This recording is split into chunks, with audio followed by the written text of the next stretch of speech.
Em nome do Pai, do Filho e do Espírito Santo. Amém. Ave Maria, cheia de graça, o Senhor é convosco. Bendita sois vós entre as mulheres, e bendito é o fruto do vosso ventre, Jesus. Santa Maria, Mãe de Deus, rogai por nós, pecadores, agora e na hora de nossa morte. Amém. São Felipe Neri, rogai por nós. Nossa Senhora de Fátima, rogai por nós. Em nome do Pai, do Filho e do Espírito Santo. Amém. Então, nós estamos aqui no capítulo intitulado Primeiras Cruzes e Mais Sorrisos.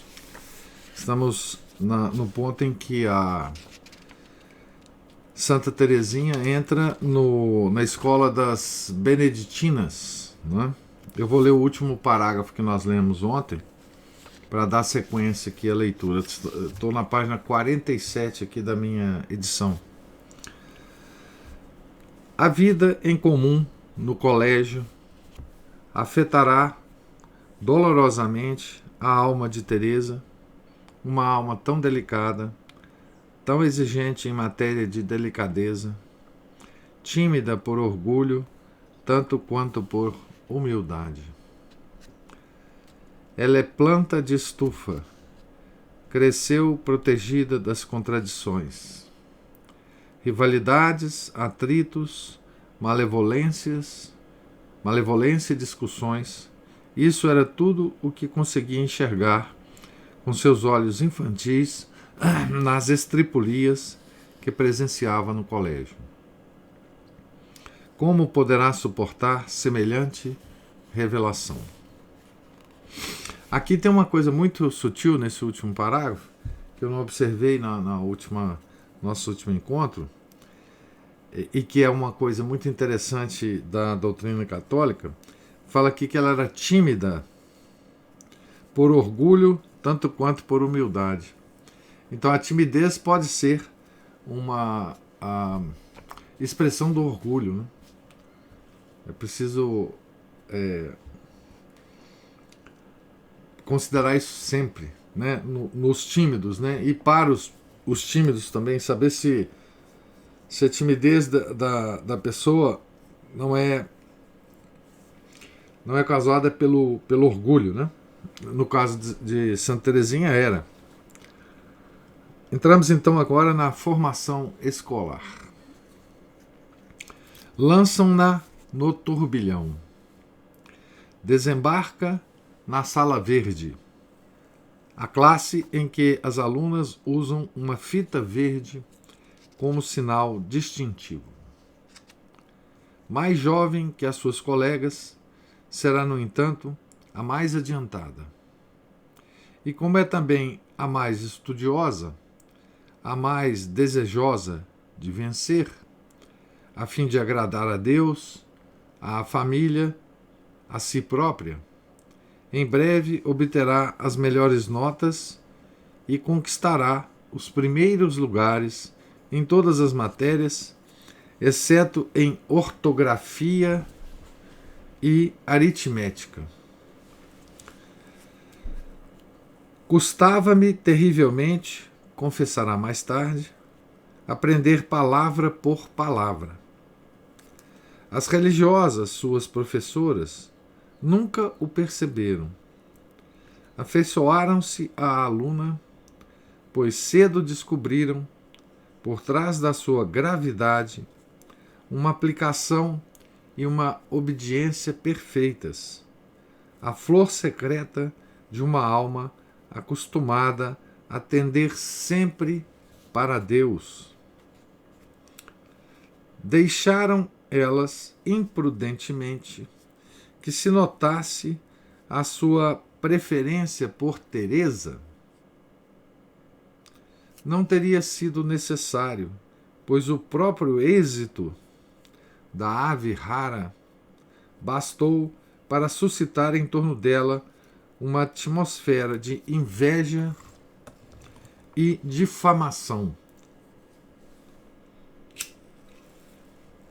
Certa moça de 14 anos, bisonha e provavelmente feia, Furiosa por ter sido passada para trás pelos triunfos da sua jovem colega, alvoroçou as demais contra ela e fez com que pagasse caro a sua beleza e o seu encanto, a sua aplicação ao estudo e os bons resultados.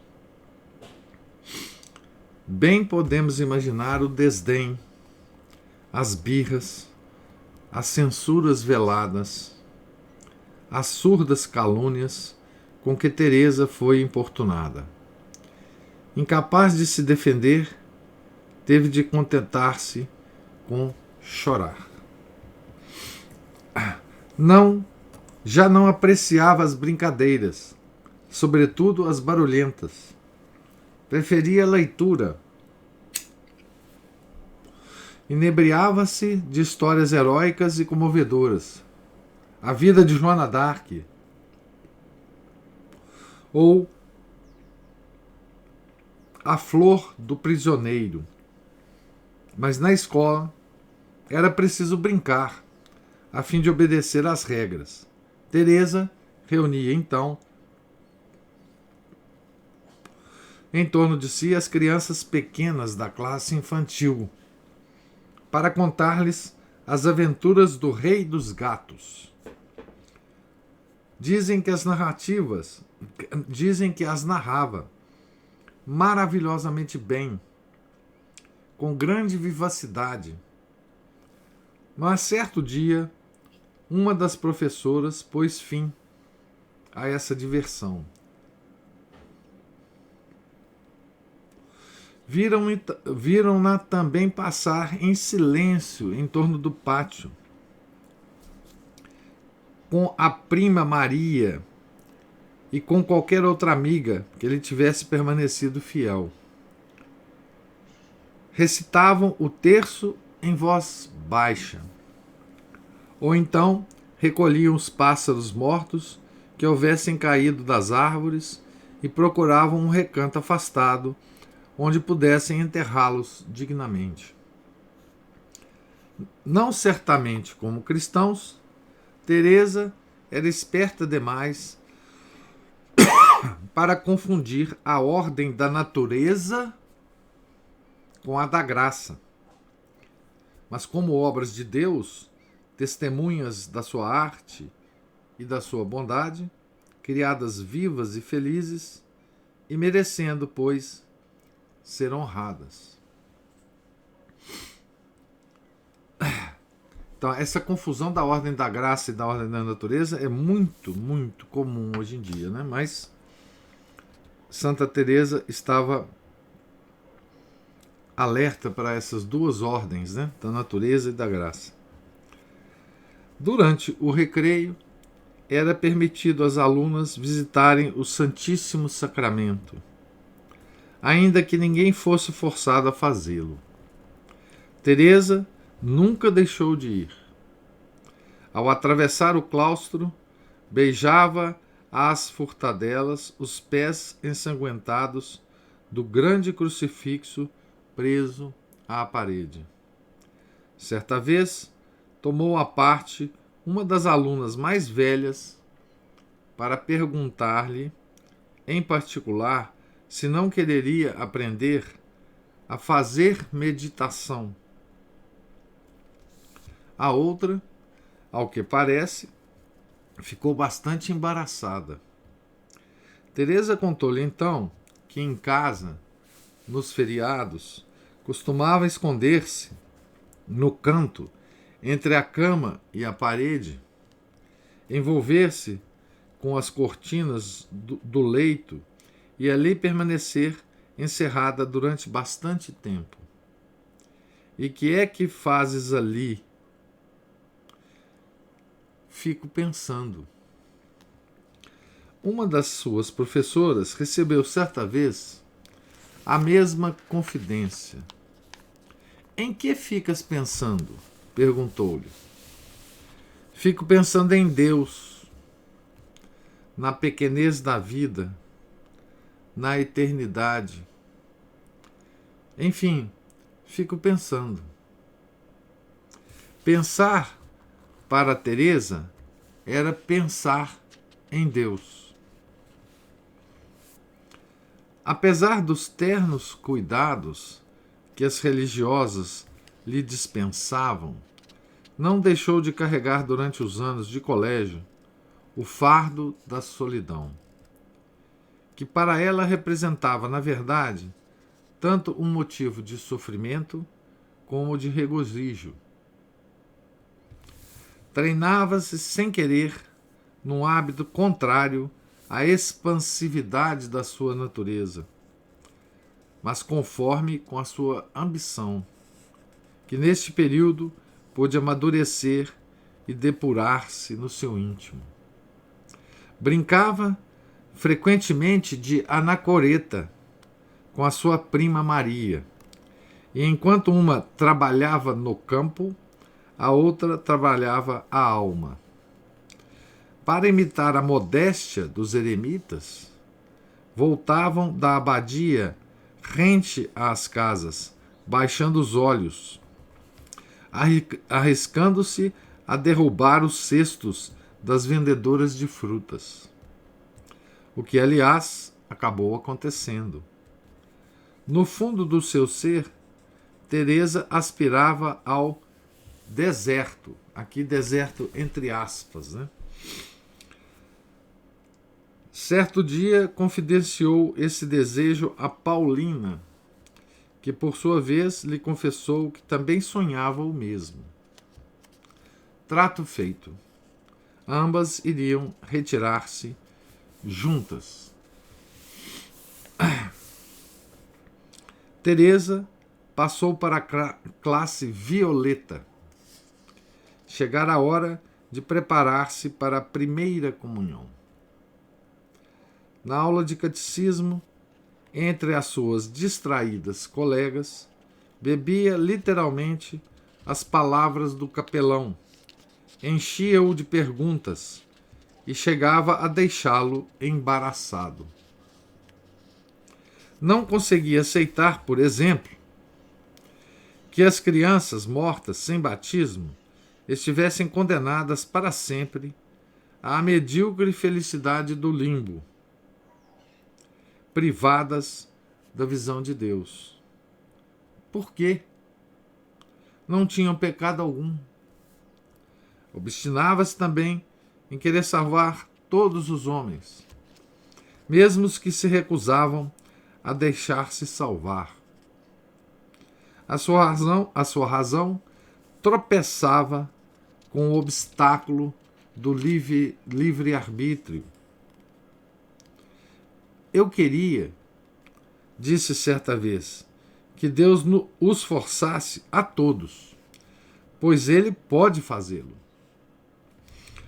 Pois bem, seria ela quem os forçaria. Ela, a débil Teresa. A sua vontade de poder, a sua vontade de conquista, acabava assim de encontrar o seu objetivo. Depois nós vamos ver como é que esse objetivo vai se consolidar na vida da Teresa Carmelita, né? E aqui a gente vê, né, a menina, né, Teresa, às voltas com grandes questões filosóficas, né, e teológicas, sem saber, né, obviamente, mas ela estava certamente se defrontando com uma grande questão teológica e filosófica que até hoje, né, causa perplexidade, né? Por exemplo, a questão do limbo, né?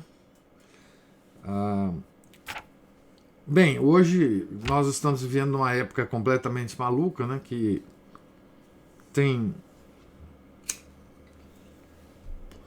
cardeais, né? E até papa que negam a existência do limbo, mas, enfim, o limbo era uma coisa que era ensinada no catecismo, né? Na época de Santa Teresa, né? e causava-lhe perplexidade, né?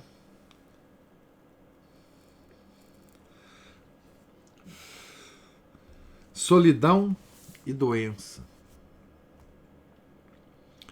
Certo dia, nos Boissonnet, ouviu Paulina confiar a Maria a resolução de entrar o mais cedo possível no Carmelo. Este era o deserto do qual lhe havia falado, e para onde, segundo tinham combinado, Teresa se retiraria com ela. Paulina ia-se embora. Paulina não ia esperar por ela. Paulina ia abandoná-la. No instante, a vida surgiu-me, escreve, em toda a sua realidade. Na época, ignorava ainda a alegria do sacrifício. Era fraca, tão fraca. Palavras de Santa Teresa, né? Santa Teresinha. Na verdade, pensou que ia morrer.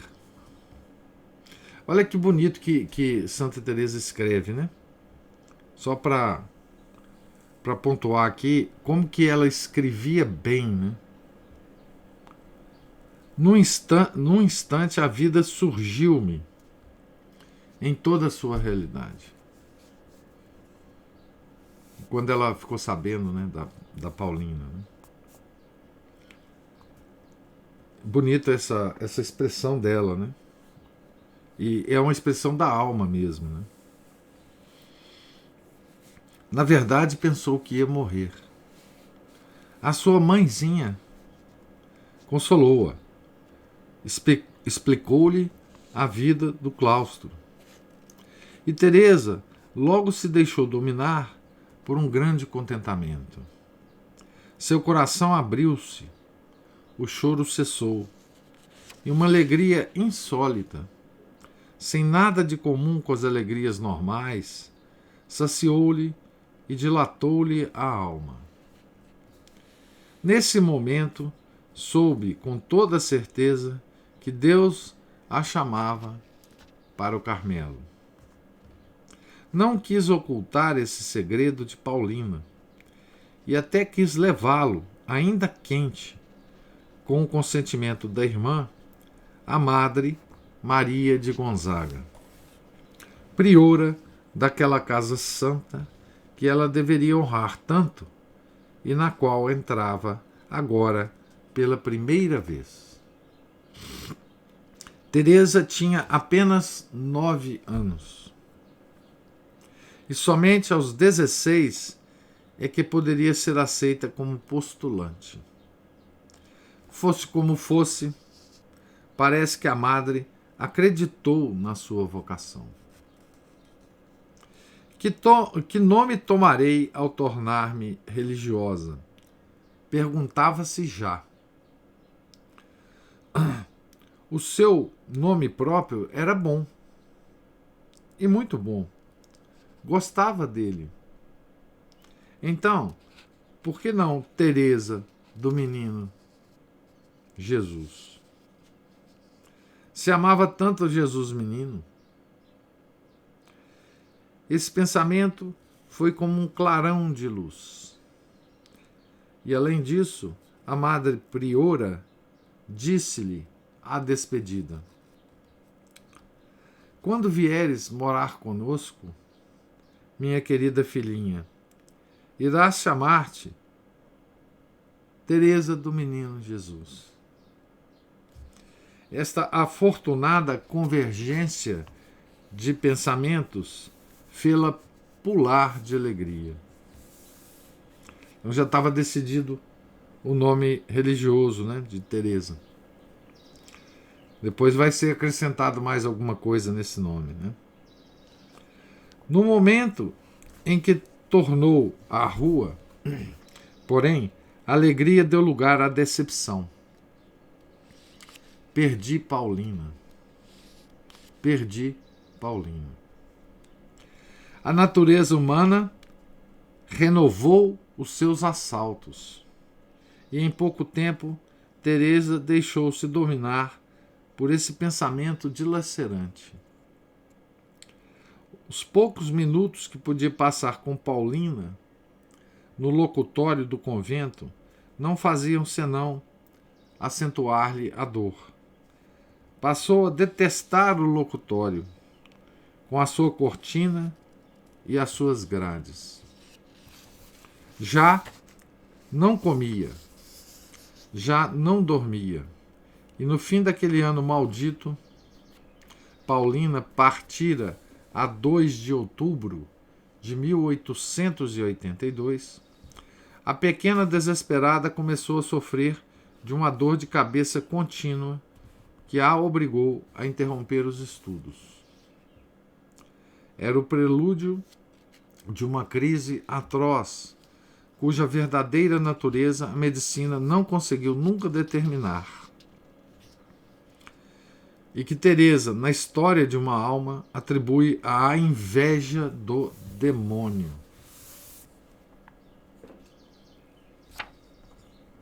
Essa dor de cabeça.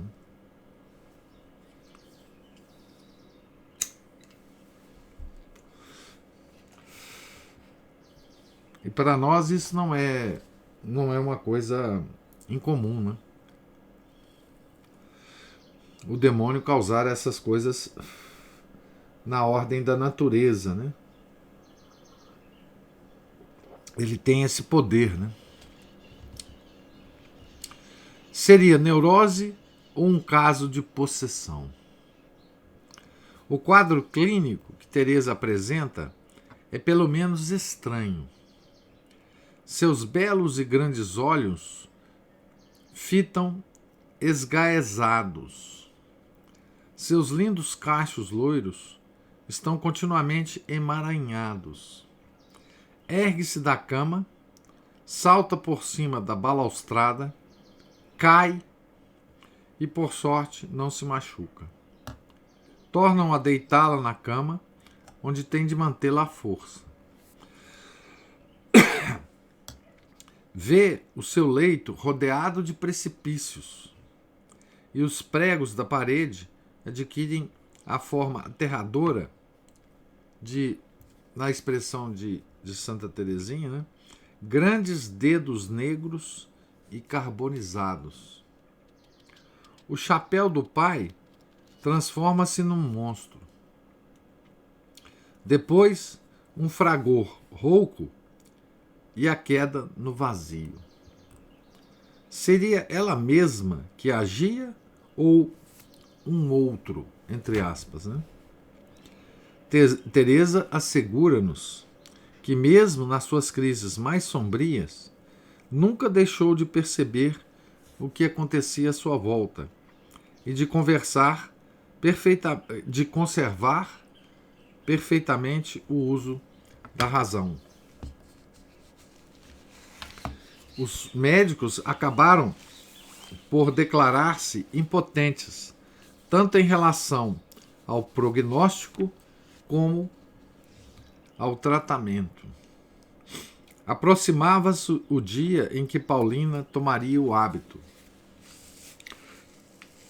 A cerimônia valeu por si só alguns dias de tréguas à doente. Libertada temporariamente do mal, exigiu que a levassem ao Carmelo, e para lá foi de carruagem. Pôde rezar, chorar e sorrir, esconder-se debaixo do véu da sua mãezinha e acariciar a esperança de um dia vesti-lo também. Mas a partir do dia seguinte, o mal misterioso abateu-se de novo sobre ela e as crises retornaram, agora mais fortes do que nunca. A família chegou a pensar que estava perdida. Se curasse, diziam os médicos, provavelmente ficaria idiota. Solicitou-se então uma novena de missas na igreja de Nossa Senhora das Vitórias, em Paris. O pai, as irmãs, o tio e a tia, os primos, o Carmelo e a abadia das Beneditinas uniram-se de longe ao santo sacrifício, com a violenta paixão da esperança contra toda a esperança. O resultado não se fez esperar.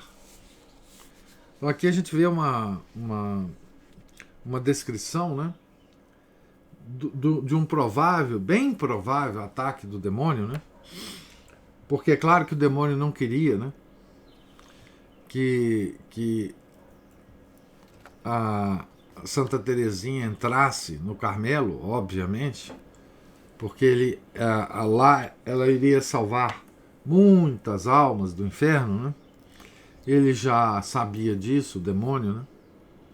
E ele prepara o seu ataque, né? É assim que ele age com os santos, né?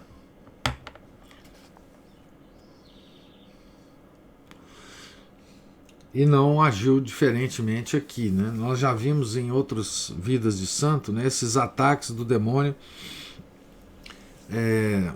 até mais violentos, né, físicos inclusive, no caso de São João Bosco, de São João Maria Vianney.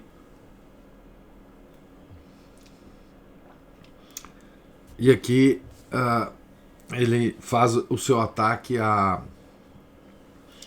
Santa Teresinha, né?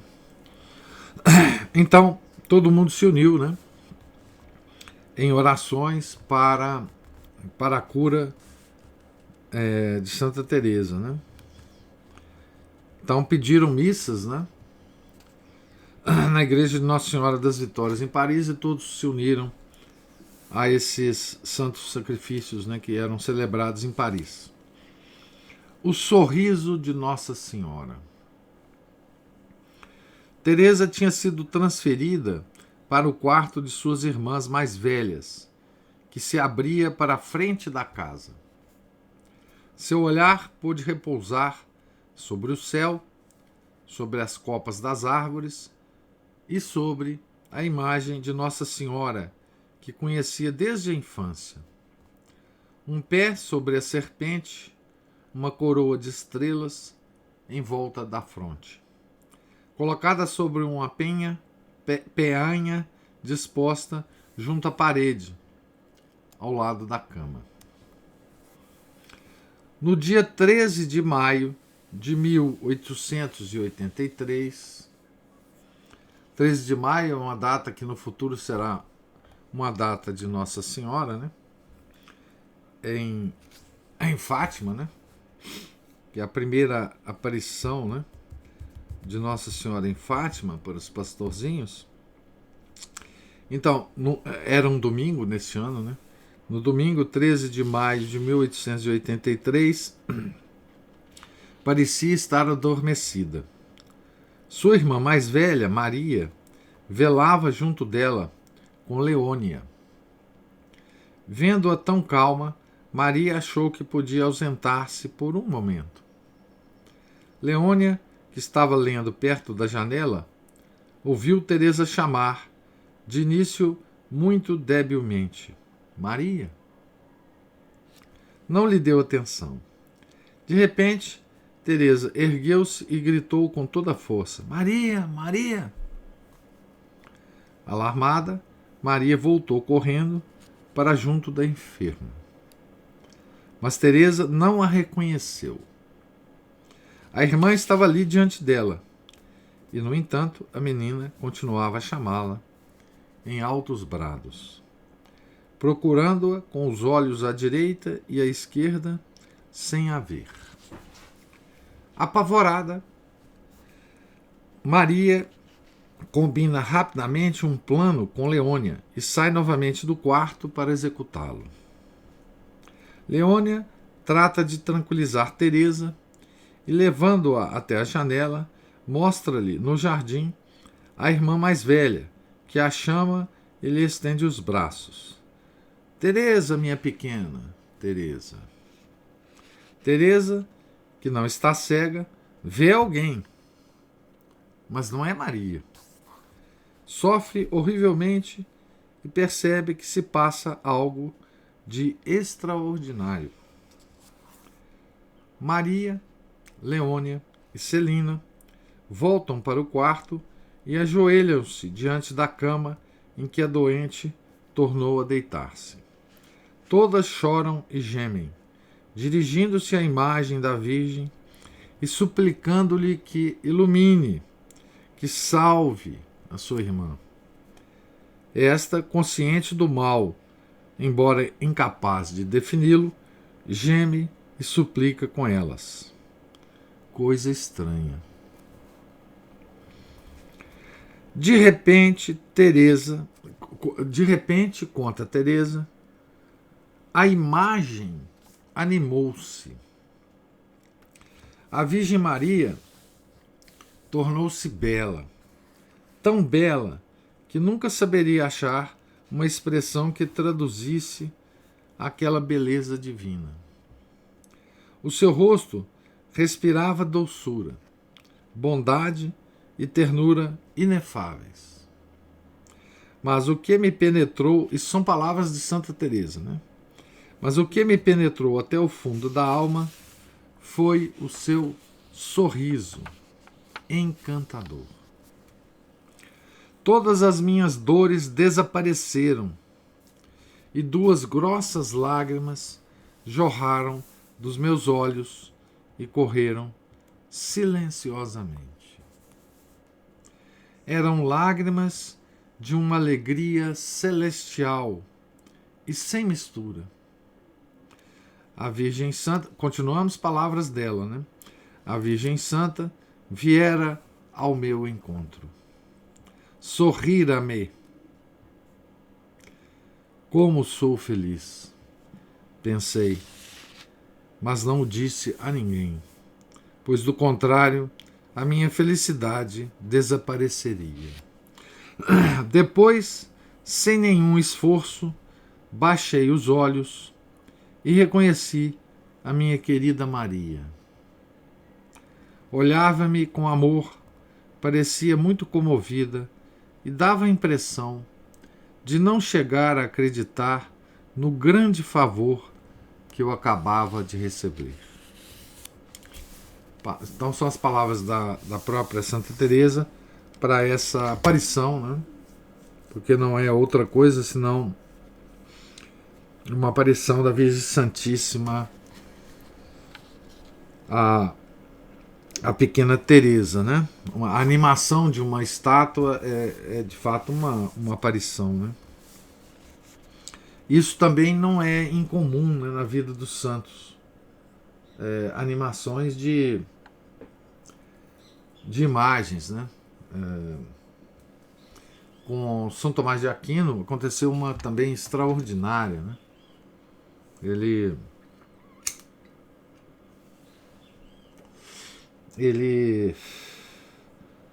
tinha escrito, no caso de São Tomás de Aquino, né, ele tinha escrito uma obra a pedido do Papa sobre, se não me engano, sobre a transubstanciação. E ele estava muito estava duvidando se aquele trabalho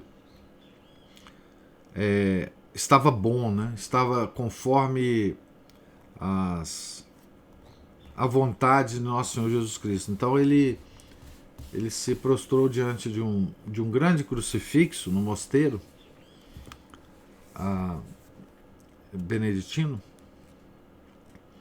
da onde ele estava, né? E colocou o trabalho dele, né? Os papéis em que ele tinha escrito esse texto e começou a rezar para Nosso Senhor, né? Pedindo que ele falasse, né? sobre se aquele trabalho estava conforme a sua vontade, né? e o crucifixo se animou, né? E Nosso Senhor desceu da cruz, pegou o texto e o entregou a Santo Tomás, garantindo que aquilo estava de acordo com a sua santíssima vontade, né? Então, isso acontece algumas vezes com os santos, né? E essa foi uma das coisas mais extraordinárias que aconteceu com Santa Teresinha. Não aconteceu mais muita coisa na vida dela, né? Mas enfim, então, naquele momento, Maria viu o reflexo do sorriso divino nos olhos de Teresa e pressentiu a sua cura. Teresa estava curada, completamente curada. O mal fora derrotado, e em poucos segundos. Maria acossou Teresa com tantas perguntas que esta acabou por contar-lhe o que decidira não dizer nunca. E exatamente como receava, aquele clima de encantamento não tardou a desfazer-se. Maria pensou que seria uma boa ideia contar o milagre ao Carmelo. E a consequência foi que a beneficiada com o milagre recebeu um convite para lá comparecer. E para não ser descortês, teve de responder às questões com que as boas freiras a assediaram. A Virgem carregava o menino Jesus? Acompanhavam-na os anjos? Enfim, né? Vocês podem imaginar as perguntas das freiras, né? Imagina-se o resto facilmente. Qual era a cor do vestido de Nossa Senhora, do seu cinto, dos seus olhos, a maneira como estava, ou não, calçada. Essas senhoras queriam saber tudo. Como tinham as suas ideias sobre a questão, formularam as perguntas de tal maneira que podiam antecipar elas mesmas as respostas. Teresa sofreu o indizível com aquela agitação e com o esforço que teve de fazer. A Santíssima Virgem pareceu-me muito bonita. Isso é o que ela disse, né? Isso era tudo. Mas não soube dizer. Mas as religiosas não pareciam satisfeitas, e Teresa começou a pensar que poderia ter visto mal, ou então que as freiras suspeitavam dela e pensavam que estivesse mentindo ou guardando o principal para si. Mais um passo e começou a julgar-se indigna do favor que tinha recebido e a duvidar da sua própria visão. Aqui na página, antes de continuar, né, na página que oposta a essa que eu estou lendo, né, 53, tem duas fotos, né? Uma de Teresa aos 8 anos com a Celina, numa foto de 1881. Né? E também tem a imagem, né, que se animou e sorriu para Teresa, a Virgem do Sorriso, né? Também está retratada aqui nessa página, né, na página 52 aqui da minha edição. Então, Teresa começou então até a duvidar da visão, né? A Virgem Maria, escreveu, permitiu esse tormento para o bem da minha alma. Sem ele, talvez a vaidade se tivesse insinuado no meu coração. Ao invés disso, coube-me a humilhação. E eu não conseguia olhar para mim mesma sem um sentimento de profundo horror. Fecha aspas para Santa Teresa. Mas foi somente muito tempo depois que diria isso, talvez exagerando. Não me espantaria nada que, ao voltar dessa visita, já não visse o Carmelo com muito bons olhos. Razão a mais para lá entrar. O que é certo é que o milagre e a cura, no fim das contas, fundiram-se para ela num recrudescimento das penas, desta vez totalmente interiores. As dúvidas que lhe levantaram ou simplesmente lhe insinuaram quanto à veracidade do seu testemunho trouxeram-lhe à superfície uma afecção de que já tinha sofrido antes e cujo verme ainda trazia consigo. A doença dos escrúpulos, com a qual o espírito das trevas não desdenha em colaborar. Os escrúpulos, né? O céu fechou-se após o sorriso da Virgem. E enquanto Teresa viveu sobre a terra, só tornaria a abrir-se 2 vezes. Então, veja, a Santa Teresinha, né, sofreu com essa questão dos escrúpulos, né, por toda a sua vida, né, que é uma coisa que muitos de nós sofrem, né? Os tratados de teologia mística, né, nos falam muito sobre isso, né? Tem um livrinho também do Monsieur Goma, do século XIX, que só trata sobre isso, escrúpulos. E é um problema terrível mesmo. Esse problema que ataca, enfim, todo mundo, né? E que uma coisa interessante, né, é o que ele fala, a doença dos escrúpulos, com a qual o espírito das trevas não desdenha em colaborar, né? Uma vez existente na nossa alma, né, o demônio não deixa de colaborar para que a gente se mantenha nesse estado, né, de escrúpulos, né? Aqui iniciamos um novo capítulo chamado A Vocação. Tudo é vaidade. Depois do terrível alerta, não era o momento de Teresa voltar a frequentar as aulas, ao menos imediatamente. Combinou-se então fazê-la descansar um pouco e procurou-se distraí-la esbanjando mimos.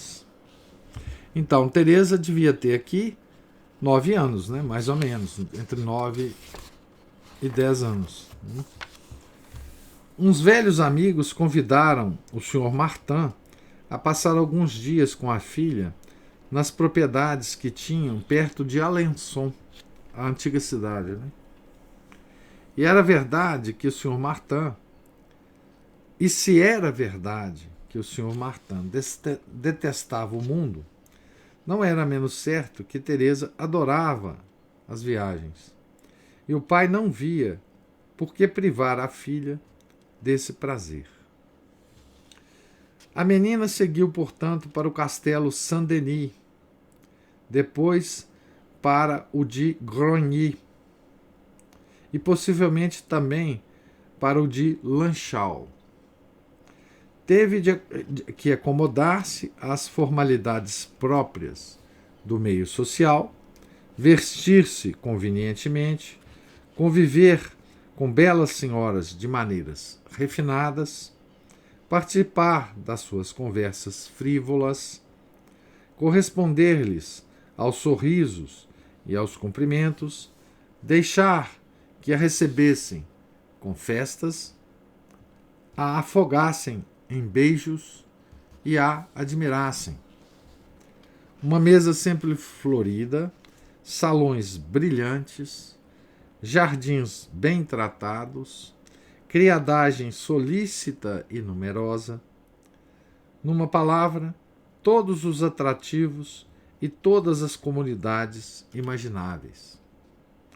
Porventura, não era o bastante para deslumbrar uma jovem convalescente que acabava de encontrar o sol de Deus brilhando nas coisas, nos campos da sua terra natal, depois de um sombrio pesadelo? Bem poderia ela vir a reinar um dia sobre essa sociedade elegante e fútil. Bastaria deixar-se levar pelos seus dons naturais. Mas Teresa via que todo esse belo mundo pensava que poderia servir a Deus sem privar-se da menor alegria terrena. Parecia não pensar na morte. Foi isso o que mais a chocou. E talvez também tenha sido isso o que lhe deteve os passos à beira do abismo da vida fácil e das alegrias epidérmicas. Diria mais tarde, ao evocar esses encantamentos: tudo é vaidade sobre a terra. Então, bom, nós somos rodeados por esse mundo, né? Hoje e sempre, né? Os homens foram rodeados por esse mundo, né? Ao mesmo tempo, não perdia de vista o banquete para o qual Jesus a esperava havia mais de um ano. Ao retornar à casa, preparou-se para ele com um fervor ainda mais intenso, primeiro no lar e depois novamente no colégio. Foi por esses dias que Paulina enviou a Teresa um álbum em que a menina deveria anotar os seus sacrifícios diários de forma poética, entre aspas. A cada ato de amor ou de privação, colocaria entre as páginas desse álbum alguma pequena flor, uma margarida, uma esporinha violeta, uma rosa ou um miosótis. Seguindo a tradição da sua ordem e de algumas outras, nascida havia pelo menos um século, a jovem carmelita acostumava dessa forma a sua irmã a embelezar os pensamentos e sentimentos mais graves e os atos mais viris, os atos mais corajosos, né? Que continham mais virilidade, né?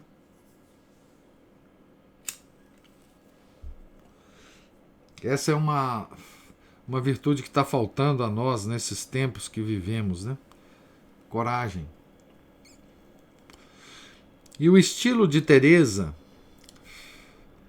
que naquela altura ainda estava em processo de formação na escola das beneditinas, as quais também estão longe de detestar as flores, trará sempre a marca indelével desse embelezamento.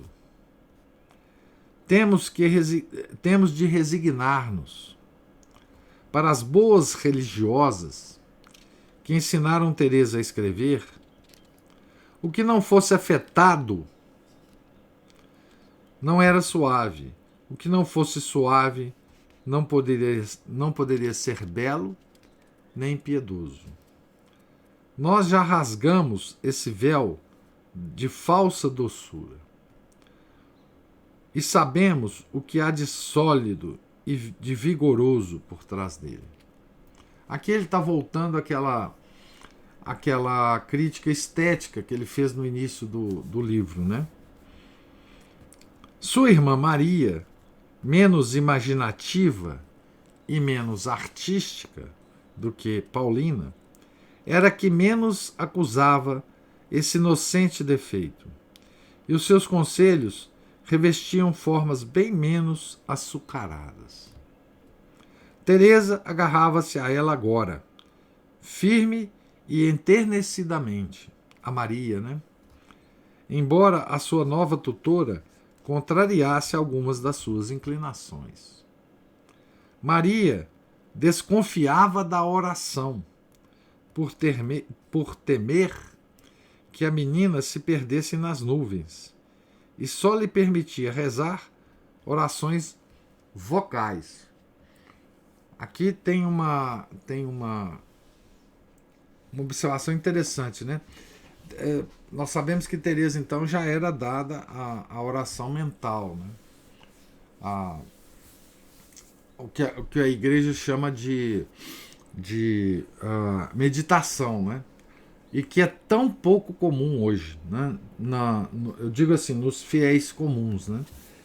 Nós não temos o hábito, né? E muitos de nós também não sabem, né, o que é essa oração mental da igreja, né? Que todos os tratados de teologia mística insistem em nos dizer que é uma das orações principais que se pode fazer ao longo do dia, né?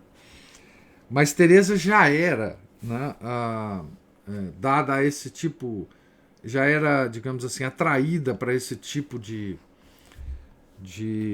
oração mental, né, que é aquela que ela se... A expressão que ela tinha era ficar pensando, né? É assim que ela se referia a essa oração mental, que já era mais ou menos natural para ela, né? E aqui a gente vê Maria, né, que é a irmã mais velha, né? Um pouco mais desconfiada a respeito dessa oração e que insistia com Teresa nas orações vocais, né? As orações vocais é o nosso terço, por exemplo, né? As orações do breviário, por exemplo, as primas, as completas, enfim, das várias horas do dia. Essas são orações vocais, né? E as orações mentais é o que a igreja chama de meditação, né? Então aqui fica um convite também para todos nós, né? Para mim também, de praticar essa oração que Maria proibia algumas vezes a Teresa, né? Incorporar, né, essa oração no nosso cotidiano, né? Que é um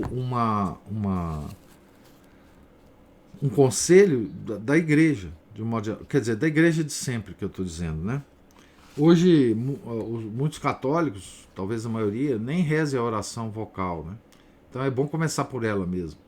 Mas quem já tem o hábito da oração vocal, né, introduzir pouco a pouco no dia, né, a oração mental. Para quem nunca ouviu falar sobre isso e para quem quer ler alguma coisa, né, tem uma parte bem completa no tratado, no compêndio de Teologia Ascética e Mística do padre Tanqueray. E nós já vimos também, quando lemos, né, a Alma de Todo Apostolado, tem um pequeno tratado de oração mental lá no capítulo, se não me engano, no 5º capítulo da Alma de Todo Apostolado. Também tem, o Dom Chutar faz também um resumo disso aí, né? Tá certo? Então, vamos terminar aqui a leitura na página 57. E nós estamos a começar aqui a sessão, a primeira comunhão, né, desse capítulo que nós começamos agora, chamado A Vocação. Pergunto se alguém tem alguma observação a fazer a respeito dessa leitura, ou alguma pergunta.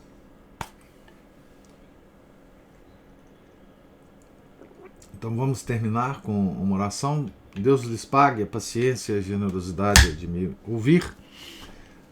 Tenham todos um santo dia. Amanhã nós continuaremos aqui, se Deus quiser. Em nome do Pai, do Filho e do Espírito Santo. Amém. Ave Maria, cheia de graça, o Senhor é convosco. Bendita sois vós entre as mulheres, e bendito é o fruto do vosso ventre, Jesus. Santa Maria, Mãe de Deus, rogai por nós, pecadores, agora e na hora de nossa morte. Amém. Santa Teresinha do Menino Jesus e da Sagrada Face, rogai por nós. São Felipe Neri, rogai por nós.